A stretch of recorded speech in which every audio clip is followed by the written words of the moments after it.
journaux francophones et Oui. donc les journaux français.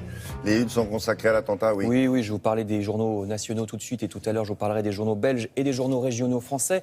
La totalité des couvertures est consacrée aux attentats. Beaucoup de unes sont presque entièrement noires, en signe de deuil, comme celle de Libération par exemple, qui met pas de titre. Vous voyez juste le mot Bruxelles et la date, comme le journal le fait parfois en des circonstances exceptionnelles. À côté, vous voyez l'Humanité qui rappelle qu'après Tunis, Paris, Bamako, ces attentats de Bruxelles allongent une liste déjà trop longue, des couvertures presque entièrement noires également.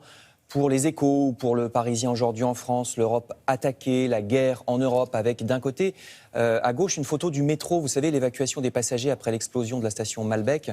Et pour le Parisien à droite, cette photo déjà célèbre d'une femme aux vêtements arrachés par une explosion. Ces journaux y consacrent bien sûr l'essentiel de leurs pages intérieures, tout comme le journal La Croix, qui montre lui aussi des rescapés, photos des personnes évacuées de l'aéroport de Bruxelles sous le titre « Le choc ».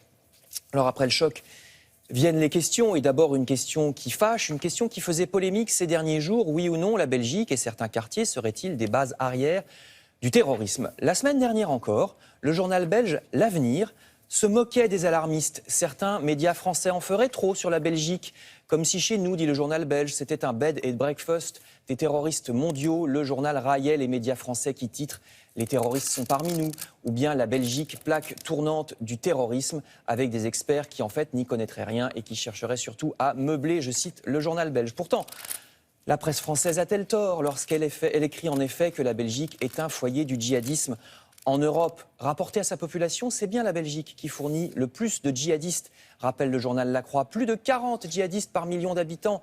C'est 2 fois plus qu'en France, alors même que la France est pourtant déjà très touchée.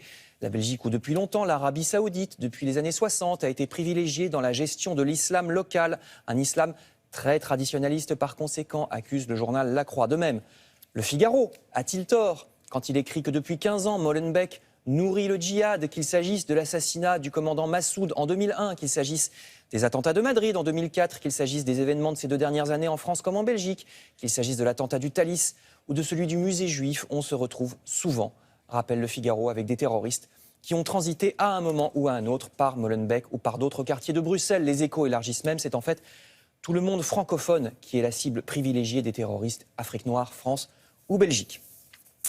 De son côté, Libération se penche sur les forces de sécurité qui sont débordées, épuisées, tellement elles sont sur le pied de guerre depuis des mois. Il ne se passe pas une semaine en France, désormais, sans qu'on reçoive des informations sur l'imminence d'un attentat. Les agents sont noyés, débordés, ils croulent sous la charge. Le nombre de personnes suspectes ne cesse d'augmenter entre les djihadistes qui reviennent de Syrie et n'importe quel jeune plus ou moins déséquilibré qui sur Internet menace, je cite, de planter un juif dans la rue avec un hachoir.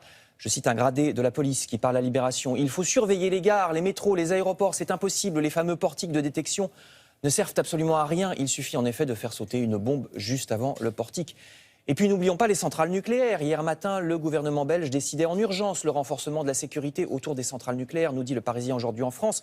Selon des perquisitions, des terroristes s'intéresseraient en effet aux installations nucléaires. Le Parisien qui publie également, voyez cette carte de tous les attentats commis par des islamistes, rien que depuis l'an dernier, carte, comme vous le voyez, effrayante. Merci beaucoup. À tout à l'heure. On continue avec l'actualité du théâtre, comme nous la traitons.